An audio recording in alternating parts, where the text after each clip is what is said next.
Magandang araw po. Maaari po ba akong maglaba ng inyong damit? Nako, pasensya ka na Gina.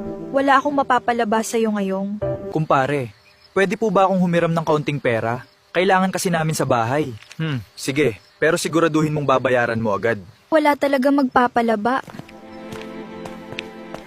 Mama, gutom po ba ulit tayo mamaya?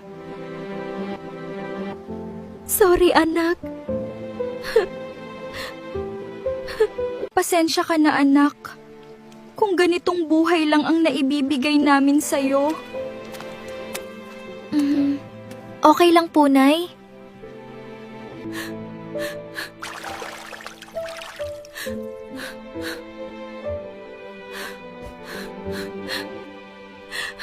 Buntis yata ako.